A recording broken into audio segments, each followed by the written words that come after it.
Hello friends, কেমন আছেন সবাই? আজকে আপনাদের সামনে নিয়ে এসেছি 2022 সালে রিলিজ হওয়া Korean drama the sound of magic নিয়ে।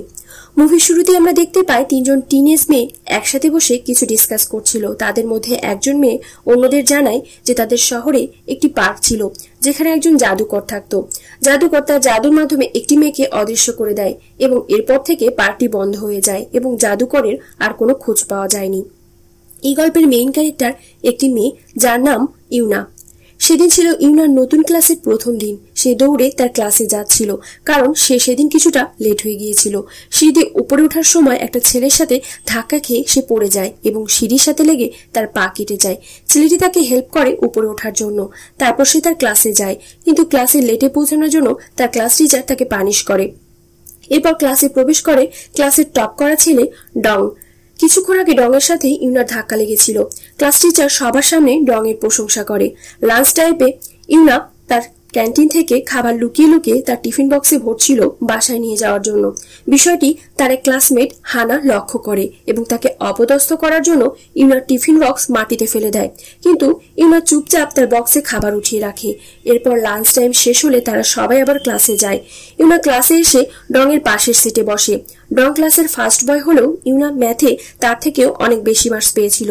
সেদিন স্কুল থেকে বাসায় যাওয়ার পথে ইউনা একটা দোকানে জবের অফার দেখতে পায় এবং কোনো কিছু চিন্তা না করে সে সেই দোকানের মালিকের সাথে কথা বলে জবে জয়েন করে। সেদিন সন্ধ্যায় কাজ শেষ হলে সে তার পেমেন্ট পায় এবং সে টাকা নিয়ে সে বাসায় যাওয়ার জন্য রওনা হয়। বাসায় যাওয়ার পথে সে চিন্তা করছিল তাকে সেই টাকা দিয়ে কি কি কিনতে হবে। হঠাৎ অনেক জোরে বাতাস আসলে তার টাকাটা উড়ে চলে যায়।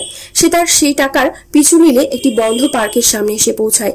সেখানে গিয়ে সে দেখে টাকাটা একজন লোক নিয়ে দাঁড়িয়ে আছে। লোকটিকে দেখে ইউনা ভয় পেয়ে যায় এবং বাড়িতে চলে আসে। ইউনা একটা ছোট ভাড়া বাসায় থাকতো তার ছোট বোনকে নিয়ে। ছোট বোনকে সে তার সাথে ঘটে যাওয়া সব ঘটনা জানায়। এরপর ইউনা তার ছোট বোনের জন্য ডিনার রেডি করতে রান্নাঘরে যায়, কিন্তু রান্নাঘরে রান্না করার মতো কিছুই ছিল না।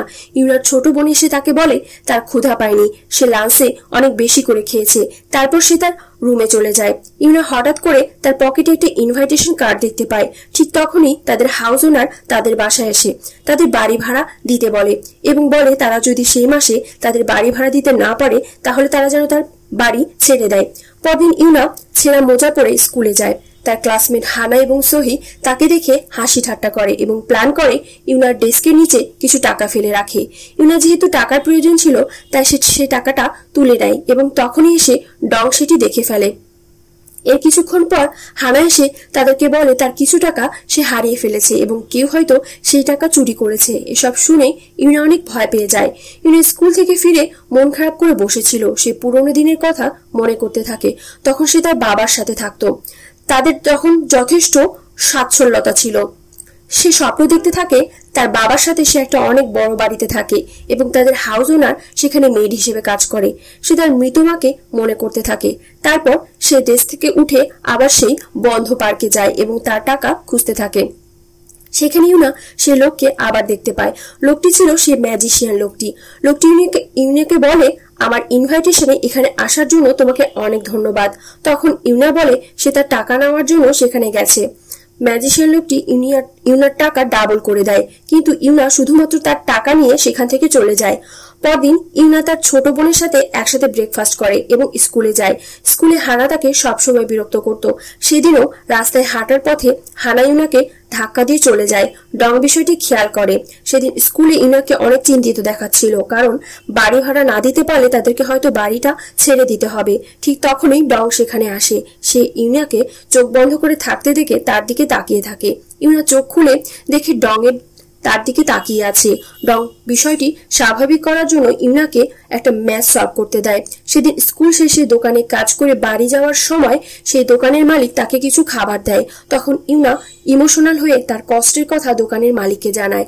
তার বাবা যে কোম্পানিতে কাজ করতো সেটি ব্যাংক্রাফট হয়ে যাওয়ার কারণে তার বাবার অনেক টাকা লোন হয়ে গিয়েছে, তাই সে আর বাড়ি আসে না। তাদের লোকটিকে বাড়ি ভাড়া দিতে বলে। ইউনা লোকটির কাছে অগ্রিম টাকা চায় বাড়ি ভাড়া দেওয়ার জন্য। লোকটি টাকা দেয় ঠিকই, কিন্তু সে ইউনিয়াকে খারাপ প্রস্তাব দেয় এবং তার উপর জোর জবরদস্তি করতে থাকে। তখন ম্যাজিশিয়ান লোকটি এসে ইউনিয়াকে বাঁচায় এবং ম্যাজিকের মাধ্যমে সেই দোকানের মালিককে অদৃশ্য করে দেয়।